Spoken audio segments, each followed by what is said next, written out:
زاویار کی شدتیں ہر رات اس کے وجود کو نوچنا مشال کی برداشت سے باہر ہو گیا۔ رات مشال کی چیخوں سے گھر لرز گیا مگر وہ بے رحم بنا ہوا تھا۔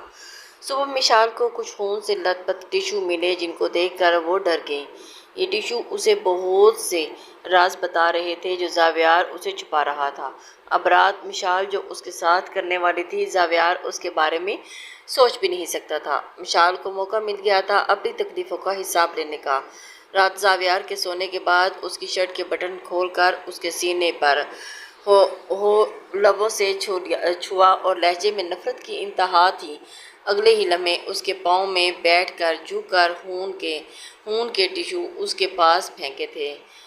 ایسا کیا ہوا تھا جو مشال اس کے اوپر پھاٹی پڑی تھی؟ مشال کا پورا وجود درد سے لرز رہا تھا۔ ایسا محسوس ہو رہا تھا جیسے اس کے پورے وجود سے جان نکل جائے گی۔ وہ چلانے لگی، ہلکی اس کی چیخیں کمرے میں گونجنے لگی تھی۔ اس کی ہمت جواب دے چکی تھی۔ اس نے گہری سانس لی اور زاویار فوراً اس کے اوپر جھکتا ہوا اس کے چہرے کو اپنے ہاتھوں کے پیالے میں تھام چکا تھا۔ پلیز جان، سوری، میں ایسا نہیں کرنا چاہتا تھا۔ وہ اس کے وجود سے بہتا ہوا خون دیکھنے لگا اور وہ فوراً سے اٹھاتا ہوا لے کر گاڑی میں ڈال چکا تھا۔ گاڑی میں ڈالتے ہی کچھ دیر میں وہ ہسپتال پہنچ گیا۔ وہ لوگ اسے سیدھا ہسپتال میں لے آئے اور آپریشن تھیٹر میں چلی گئی تھی۔ اس کی کنڈیشن بہت زیادہ نازک تھی۔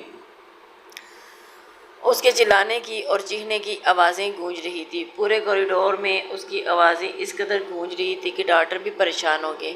وہ اپنے بالوں کو مٹھیوں میں دبوچے بیٹھا ہوا تھا اور اتنا ری ایکشن نہیں دینا چاہیے تھا جتنا بڑا ری ایکشن دے چکا تھا۔ اب اپنے بالوں کو مٹھیوں میں جکڑے ہوئے وہ اس کی کے بارے میں سوچ رہا تھا۔ کافی وقت کے بعد ڈاکٹر باہر آئی اور کہنے لگی، ہم آپ کے بچے کی جان نہیں بچا سکے، وجہ سے شاید اب وہ کبھی دوبارہ ماں بھی نہ بن سکے۔ ڈاکٹر کی بات سن کر اس کی آنکھیں پھاڑ کر ڈاکٹر کی طرف دیکھنے لگا اور اس کی آنکھوں میں سے موٹے موٹے آنسو بہنے لگے تھے۔ آج اس شخص نے اس کی زندگی خراب کر دی۔ اپنی بیوی کے وجود سے وہ نعمت بھی چھین لی تھی جو کہ ان کی زندگی کو خوبصورت بنانے جا رہی تھی، جس کے ساتھ ایک عورت مکمل ہوتی ہے۔ ڈاکٹر کی بات سن کر اس کی آنکھوں سے نمی تہرنے لگی تھی اور وہ اپنے دل ہی دل میں افسوس کرنے لگا۔ آنکھوں میں سے بہنے والے آنسو صاف کرنے لگا اور وہ اس پہ یہ ظلم تو کر چکا تھا اور وہ آرام سے بھی اسے سمجھا سکتا تھا، اسے یقین دلا سکتا تھا کہ وہ اس سے محبت کرتا ہے، اس سے محبت کے ساتھ بے وفائی نہ کرے، کسی اور مرد کے بارے میں نہ سوچے، لیکن اس نے اس کے اوپر جبر کیا۔ نہ سوچے مگر اس نے ایسا نہیں سوچا بلکہ اسے اذیت اور تکلیف دینا زیادہ اچھا سمجھا۔ وہ کمرے میں داخل ہوا۔ مشل کمرے میں بستر پر لیٹی خالی آنکھوں کے ساتھ چھت کو دیکھ رہی تھی۔ زاویار اس کے قریب بیٹھا تھا مگر وہ اس کی جانب اس کی موجودگی کو محسوس تک نہیں کیا اور اس کے ہاتھ کو اپنے ہاتھ تھامنے کی کوشش کرنے لگا، پر مشل نے آہستہ سے اس کے ہاتھ سے اپنا ہاتھ کھینچ لیا تھا۔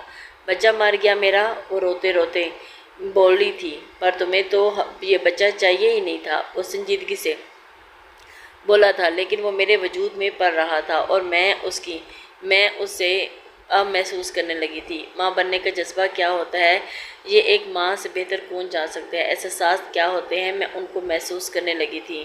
اور اب آپ کہہ رہے ہیں کہ وہ مجھے چاہیے ہی نہیں تھا، آپ یہ کیسے کہہ سکتے ہیں؟ ہاں ماں تھی، جیسی بھی تھی، جو بھی تھی، آپ کو تو کوئی فکر نہیں تھی، آپ نے تو شاید اسے ناجائز سمجھا تھا۔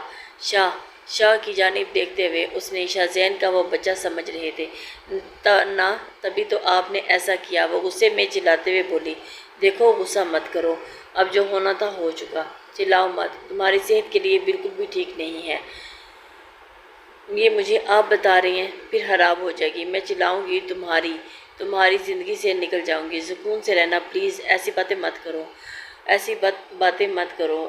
اس کے آنسوں کو چومتا ہوا بولا، اور خبردار جب مجھے ہاتھ لگانے کی کوشش بھی کی، اپنے غلیظ لبوں سے تم نے مجھے چھوا بھی دو، اپنے ہونٹوں کو میرے قریب لانے کی کوشش مت کرنا۔ وہ غصے سے بفری تو پڑی تھی اور پھٹ پڑی تھی، چلاتے ہوئے بولی اور ایک دم سے کھینچتا ہوا اسے اپنے ساتھ لگا چکا تھا۔ اور اسے سینے سے لگا چکا تھا اور وہ مچلنے لگی تھی۔ وہ اسے کول کرنے کی کوشش کر رہا تھا جس حالت میں تھی، اسے اپنے سینے سے نکلنے کی کوشش کرنے لگی تھی، لیکن وہ اسے چھوڑنے کے موڈ میں بالکل بھی نہیں تھا۔ مجھے چھوڑو، کیوں میرے پاس آتے ہو؟ نفرت ہے مجھے تم سے، تمہارے غلیظ وجود سے۔ تم نے مجھ سے میرے بچے کو چھینا ہے، میں تمہیں کبھی معاف نہیں کروں گی۔ اس لیے اس کی سسکیوں اور ہچکیوں سے رونے لگی تھی۔ اس کی اس طرح کی کنڈیشن دیکھ کر تو وہ ایک دم سے پریشان ہو گیا۔ یہ رونا سسکنا اسے برداشت نہیں ہو رہا تھا۔ رونا بند کرو میری جان، بالکل بھی رونا نہیں ہوتا۔ اللہ تعالیٰ ہمیں اور بچے دے گا نا۔ تم میرے ساتھ بے وفائی مت کرنا، میں تمہیں یہی تو سمجھانے کی کوشش کر رہا تھا۔ تم مجھ سے دور مت جاؤ، میں تم سے بہت زیادہ محبت کرتا ہوں۔ وہ محبت بھرے انداز میں کہنے لگا، مگر مشل کو تو اس شخص کی اب باتیں بھی نہیں سن رہی تھی۔ وہ پہلے ہی اس کی عزت کو تار تار کر چکا تھا اور جتنی اذیت اور تکلیف دے چکا تھا، اس کے بعد تو وہ کبھی بھی اس کے ساتھ زندگی گزارنے کا سوچ بھی نہیں سکتی تھی اور برداشت بھی نہیں کر سکتی تھی کہ وہ مرد اس کے پاس آئے اور وہ اب دوبارہ اس کے ظلم کرے۔ تم نے میرے وجود پہ ظلم کیا ہے اور تم نے آنے والی ننھی سی جان کو مار دیا جس کو میں محسوس کر رہی تھی اور کرنے لگی تھی۔ اس کی آواز ٹوٹی بھی تھی اور زاویار کے دل پر جا کر ایک کچھ ہوا تھا جیسے وہ رو رہی ہو اور وہ کچھ نہیں کہہ پا رہا۔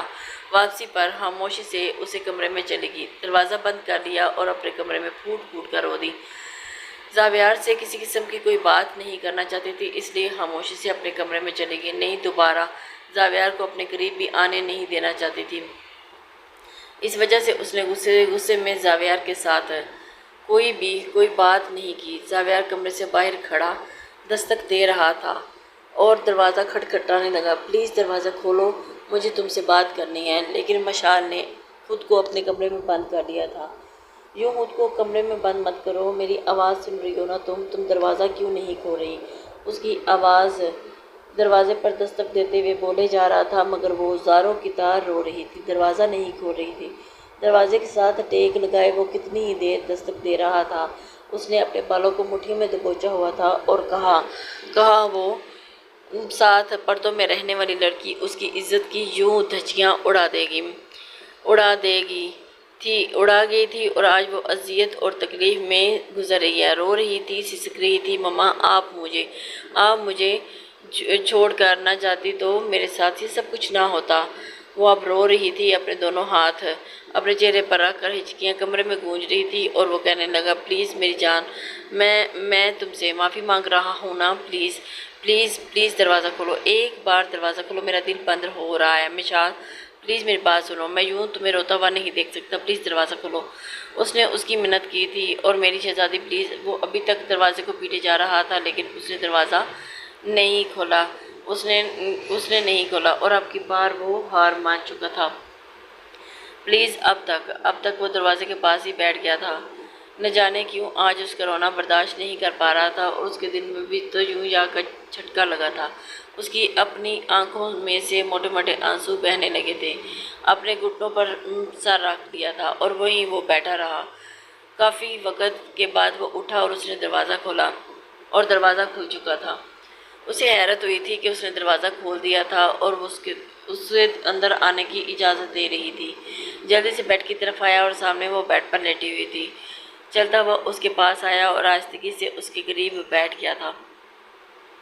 لیٹ گیا۔ مشال آنکھیں بند کیے ہوئے تھی، جیسے اس کی موجودگی بھی تکلیف دے رہی ہو، اور اس کے ماتھے پہ بوسہ دے کر وہ اسے سکون دینا چاہتا تھا۔ آہستہ سے کہنے لگا، کاش میں تمہیں پہلی بار جانے سے پہلے سمجھ لیتا، تم حساس اور معصوم سی گڑیا ہو اور تم میری تکلیفیں برداشت نہیں کر سکتی۔ کاش مجھے اس بات کا اندازہ ہوتا، میں اس وقت عقل آ جاتی۔ محبت میں عزت دی جاتی ہے، محبت میں عزت نہیں لوٹی جاتی۔ میں تمہاری عزت کا لٹیرا ہوں، مجھے اندازہ ہے شاہزین ایسا نہ تھا، تم ایسی تھی، مگر اس کے باوجود نہ جانے میں کیوں جنونی ہو گیا، نہ جانے کیوں میں نے تم دونوں پہ شک کر گیا، اور میں شک نہیں کرنا چاہتا تھا، لیکن میں تمہیں کھونے سے بہت زیادہ ڈرتا ہوں۔ میں نے بہت مشکل سے تمہیں حاصل کیا ہے اور تمہیں کھونے کا خوف میرے لیے بہت زیادہ تکلیف دہ ہے۔ وہ تکلیف سے کہنے لگا تھا اور نفی میں سر ہلاتے ہوئے کہنے لگا، نہیں، آپ نے ایسا کچھ نہیں کیا، میری محبت نہیں کرتی، نہ مجھے آپ جیسے غلیظ انسان کے ساتھ کبھی محبت ہو سکتی ہے اور نہ ہی کبھی ہوگی، پلیز دفع ہو جائے یہاں سے۔ وہ غصے سے ایک دم سے بپھر پڑی تھی اور دوبارہ سے اسے چلاتے ہوئے بولی، اگر یہاں کوئی محبت کرنے والا اس کے شوہر ہوتا جو عزت سے اسے قبول کرتا تو وہ کبھی بھی اس کے ساتھ اتنی بدتمیزی نہ کرتی، کبھی بھی اس کے ساتھ اس طرح کا بیہیو نہ کرتی جیسا کہ وہ آج کر رہی ہے۔ اسے خود بھی نہیں سمجھ آ رہی تھی، میشال نے خود پر بہت کنٹرول کیا تھا۔ دن گزرتے جا رہے تھے اور دونوں کے درمیان کوئی بات نہیں ہو رہی تھی۔ آج صبح ہی وہ ناشتے کے ٹیبل پر ایک ساتھ بیٹھے تھے اور وہ خاموشی سے پلیٹ میں کانٹا چلائے جا رہی تھی مگر کوئی بات نہیں کر رہی تھی۔ زاویار نے نرم انداز میں اسے بات کرنے کی کوشش کی اور کہنے لگا، طلاق چاہتی ہو تو دے دیتا ہوں۔ وہ نرمی سے اسے کہہ رہا تھا اور بولا تھا، تم سامنے بیٹھی ہوئی میشال کی آنکھوں میں پہلی بار پانی آیا تھا۔ اس نے نگاہیں اٹھا کر اس کی جانب دیکھا، آہستہ سے کہنے لگی، کاش وہ لفظ میرے لفظوں کو مٹا سکتا، لیکن تم طلاق چاہتی تھی، شاید میں تمہارے جیسی عورت ڈیزرو نہیں کرتا۔ اس نے سر جھکا لیا اور پہلی بار ہی مجھے تم سے محبت ہو گئی ہے، بہت زیادہ۔ اسی لمحے مجھے تم سے محبت ہو گئی تھی جب تم نے مجھے تھپڑ مارا تھا، اور اسی لیے میں تمہارے ساتھ اپنی زندگی گزارنا چاہتا تھا، لیکن اپنی انا کی تسکین کے لیے میں تمہیں زیادہ تکلیف اور اذیت دیتا رہا۔ میشال ہنس پڑی اور ایسی ہنسی جیسے اندر سے سب کچھ مر چکا ہو۔ محبت وہ ہوتی ہے جس میں کسی کے چھوئے بغیر ہی اس سے اپنی محبت کا اظہار کیا جائے۔ تم نے تو مجھ سے میری عزت ہی چھینی، میرا سب کچھ چھین لیا، اور اب میرے پاس کیا لینے کے لیے آئے ہو؟ ایک عورت کے پاس سب سے قیمتی چیز عزت ہوتی ہے، جب وہی نہ رہے تو میرے پاس عزت کے سوا کچھ بھی نہیں تھا، اور تم نے مجھ سے وہ بھی چھین لی۔ میرے پاس ماں بھی نہیں تھی، باپ بھی نہیں تھا، کوئی بھی نہیں تھا، پھر کیسے تم یہ کہہ سکتے ہو کہ تمہیں مجھ سے محبت ہے؟ تم میرے ساتھ، کاش تم نے زندگی میں ایک دفعہ بھی مجھے عزت دی۔ وہ ہوس زدہ محبت تم مجھے دیتے ہو رہے اور بس جتاتے رہے، جسے پیار کا نام دیتے ہوئے میں اسے ہوس سمجھتی رہی۔ وہ غصے سے چلاتے ہوئے بولے جا رہی تھی اور اسے اب اپنی بھی ہوش نہیں تھی۔ وہ کہنے لگا، پلیز ایسی باتیں مت کرو، تم طلاق چاہتی ہو تو مجھے بتا دو، اچھا تم سے طلاق لینے کے بعد کسی اور کے ساتھ، کسی اور درندے کے ہتھے چڑھ جاؤں گی، وہ مجھ پہ اپنی زندگی دکھائے گا اور اس کے بعد وہ بھی طلاق دے دے گا۔ یہ تم لوگوں کا شیوا ہے، اور مرد ہوتے ہی ایسے ہیں۔ یہ اعتراف کرے کہ اسے مجھ سے محبت ہے مگر وہ مجھے آزاد دیکھنا چاہتا ہے۔ تم مردوں کو مسئلہ کیا ہے؟ تم مرد چاہتے کیا ہو؟ لوگوں کے لیے عزت محض گوشت کا ٹکڑا ہے جسے تم جب چاہے جیسے چاہے استعمال کرتے ہو؟ نہیں، ایسی بات نہیں ہے۔ وہ وہاں سے اٹھ کھڑا ہوا تھا، چلا گیا۔ وہ مزید اس کی ایسی اذیت اور تکلیف دہ بھری باتیں برداشت نہیں کر سکتا تھا۔ رات وہ کافی دیر آگے پیچھے چکر لگاتا رہا اور گھر آیا اور کمرے کا دروازہ کھولا تو سامنے وہ جائے نماز پر بیٹھی ہوئی تھی، ہاتھ میں بلند، آنکھیں نم کیے ہوئی تھی، اور وہ خاموشی سے دروازے پر کھڑا ہو کر اسے دیکھ رہا تھا۔ اسے سمجھ نہیں آ رہا تھا کہ وہ جائے نماز پر بیٹھے کس کے لیے دعائیں مانگ رہی ہے۔ پہلی بار اس عورت کو دیکھا جو اس کے لیے دعائیں نہیں، موت مانگ رہی تھی۔ وہ چاہتا تھا کہ اس کی بیوی جائے نماز پر بیٹھ کر اس کے لیے دعا مانگے، مگر اس نے کوئی اس کے لیے دعا نہیں مانگی تھی۔ ایسا کارنامہ سر انجام نہیں دیا تھا کہ اس کی بیوی اس کے لیے دعا مانگے، اس کی محبت مانگتی یا اس کے لیے دعا مانگتی تو وہ محض اپنی موت مانگ رہی تھی۔ آج پہلی دفعہ زاویار کا دل کانپ اٹھا تھا، اتنی شدت سے کانپا تھا کہ قدم پیچھے ہٹنے لگے، مگر مشعل نظر ہٹانا مشکل تھی۔ جائے نماز طے کرتے ہوئے بغیر کسی آواز کے دروازے کی طرف دیکھی، وہ بستر پر سونے کے لیے جا رہی تھی اور لیٹی تھی۔ کافی وقت کے بعد کمرے میں اس کی بھاری آواز سنائی دی تھی اور سانسوں کی آواز گونجنے لگی تھی جو اس بات کی گواہی دے رہی تھی کہ وہ تو سکون کی نیند سو چکی ہے۔ وہ چلتا ہوا اس کے قریب آیا اور اس کو اپنی آنکھوں میں دیکھ رہا تھا اور آہستہ آہستہ اس کے قدموں میں بیٹھ گیا تھا اور اس کے معافی مانگ رہا تھا۔ اس کے قدموں میں اپنے ہاتھوں میں لے لیا اور اس کو قدموں پہ اپنا سر ٹکا لیا۔ میں تم سے معافی مانگنا چاہتا ہوں، تم نہیں جانتے کہ میں کس تکلیف سے گزر رہا ہوں، پلیز مجھے معاف کر دو۔ میں نے تمہیں تکلیف دی ہے، میں نے تمہاری ساری خواہشیں، عزتیں خراب کی، شاید اس کے لیے تو مجھے کبھی بھی خدا بھی نہیں معاف کرے گا، لیکن پر ایک بے بس یتیم لڑکی کی میں نے عزت کے اوپر ہاتھ ڈالا ہے، یہ چیز کبھی بھی برداشت نہیں ہوگی۔ نہ جانے کیوں وہ اس کے پاؤں پر اپنے لب رکھ چکا تھا اور شاید ایسے ہی اسے معافی مل جاتی، مگر اتنی آسانی سے اسے اس کے گناہوں کی معافی نہیں ملنے والی تھی۔ اس کے لیے تو اسے بہت زیادہ تگ و دو کرنی پڑی تھی، وہ تو ابھی بہت زیادہ اذیت اور تکلیف سے گزرنے والا تھا، جس کے بعد اسے معافی ملنی تھی، اور اس کے آنسوؤں کا بھی کوئی دعویٰ نہیں تھا۔ اس کے پاؤں بھیگنے لگے تھے اور اپنے پاؤں پر کچھ بھیگا ہوا محسوس کر کے اس نے ہلکی ہلکی آنکھیں کھولی تو دیکھا تو وہ اس کے پاؤں میں بیٹھا اسی سے تلافیاں کر رہا تھا۔ اپنے پاؤں میں پڑے ہوئے دیکھا، اس شخص کی طرف دیکھا، اس نے زبان سے کچھ نہیں بولا، بس اسے دیکھ رہی تھی اور خود سے دور کر دیا، پلیز مجھ سے دور رہیں۔ اس کے لب کب سے کپا رہے تھے اور کیا ایک دم سے اٹھا ہوا تھا اور اس کے چہرے کو ہاتھوں کے پیالوں میں بھرتا ہوا شدت بھر انداز میں اس کی سسکاریاں سناتا ایک لمبا سا بوسہ دیا، جیسے آج اسے بتانا چاہتا ہو کہ یہ ہوس زدہ بوسہ نہیں بلکہ محبت بھرا بوسہ تھا، مگر وہ اسے محسوس کر کے بہت شدت سے آنکھیں بند کر گئی تھی۔ اور دوبارہ مجھے یوں چھونے کی کوشش مت کیجیے گا، وہ اسے باور کروا چکی تھی اور کپاتی ہوئی آواز میں بولی، مجھے تمہاری محبت چاہیے، لیکن میرے پاس آنے کے لیے محبت نہیں ہے۔ اور وہی سخت لہجہ، وہی سرد جذبات سپاٹ لہجہ اس کے لیے اپنے دل میں کبھی بھی کوئی نرم گوشہ نہیں رکھنا چاہتی تھی، اور اس کا شوہر تھا، مگر ایسے شخص کے ساتھ وہ کبھی اپنی زندگی نہیں گزارنا چاہتی تھی جس کی عزت کا لٹیرا ہو اور ہر بار اسے یوز کر کے اسے یہی بات تکلیف دیتی تھی۔ نہ وہ کبھی اس سے محبت کر سکتی تھی اور نہ وہ کبھی اس کے ساتھ ہنسی خوشی زندگی گزارنا چاہتی تھی۔ اس نے اپنی شادی کو لے کے اپنے ہم سفر کو ایسے جذبات نہیں رکھے تھے اور بہت سے خواب سجائے تھے، مگر آج وہ سارے خواب اس شخص نے چکنا چور کر دیے۔ وہ ایک زندہ لاش بن چکی تھی اور زندہ لاش کی مانند رہنے لگی تھی۔ اسے اندازہ نہیں تھا کہ اس نے اس کے خوابوں کی دھچیاں اڑا دی ہیں۔ زاویار کے آفس جانے کے بعد وہ واپس کمرے میں آئی تھی اور کمرے کی صفائی کرنے لگی۔ ساری چیزیں سیٹ کرنے کے بعد اس نے الماری سیٹ کی۔ اچانک سے بیڈ کے سائڈ پر اس نے ایک ٹیشو پڑا ہوا تھا جس کے اوپر کچھ سرخ سا لگا ہوا تھا، جسے دیکھ کر تو اس کی آنکھیں کھلی کی کھلی رہ گئی۔ اس نے جھک کر وہ ٹیشو اٹھایا، اس کے اوپر خون لگا ہوا تھا۔ وہ حیرت سے اس ٹیشو کو دیکھنے لگی تھی اور اس نے نیچے دیکھا، ہاتھ مارا تو کافی زیادہ ٹیشو تھے اور وہ حیرت سے ان ٹیشوز کو دیکھے جا رہی تھی۔